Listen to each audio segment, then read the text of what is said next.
Tapi Nasir ngasih kursi pada tamunya itu dengan tempat duduk yang sama tingginya dengan dia, tidak rendah, sama.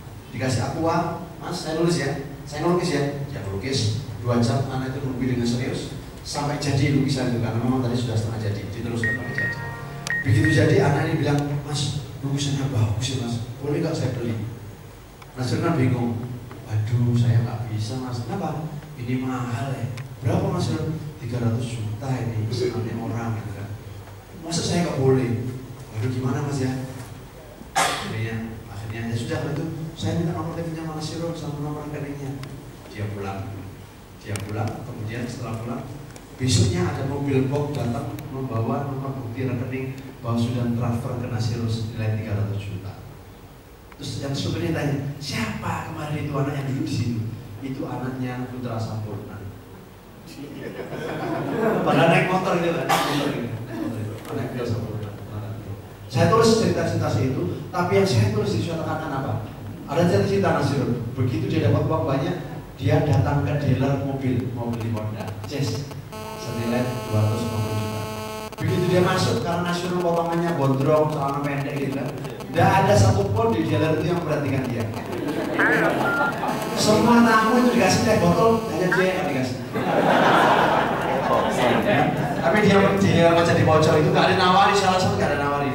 Istrinya datang, kemudian bawa tas, naik taksi, bawa tas, sudah bawa uang 250 juta. Kemudian manggil saya, Mas ini berapa Mas harganya? 240 Pak. Tapi maaf Pak, cicilannya mahal ya Pak. Saya nggak mau nyicil, saya mau beli cash. Ini uangnya sudah siap. Langsung bosnya dipanggil, ngomong semua, dikasih teh botol 3 bagaimana? Kata Nasir, terus kalau rumah ngombe masih selalu kalau ngombe nggak minum. Suatu hari ada lagi peristiwa.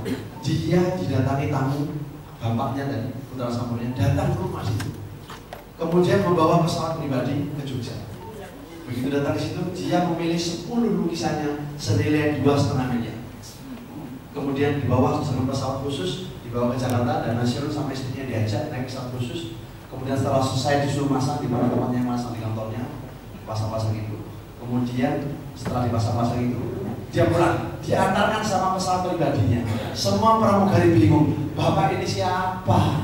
Kok diantar pesawat pribadinya Pak Putra Sampurna? Saya ini pelukis, potongan ini kayak ngono kalau diantar pesawat pribadi. Tapi yang saya tulis cerita itu.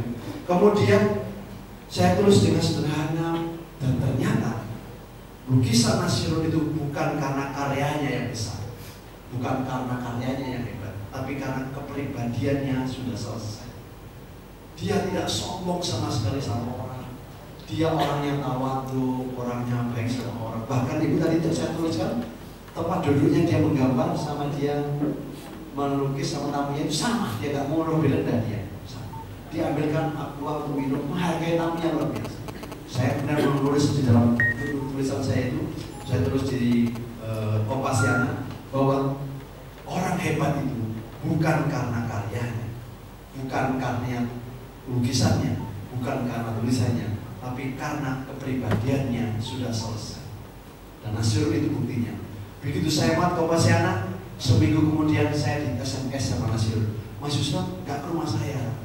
Kenapa? Ada perlu saya. Kira-kira sebulan saya ke sana, saya dikasih hadiah 5 juta. Kenapa kasih saya 5 juta? Kenapa?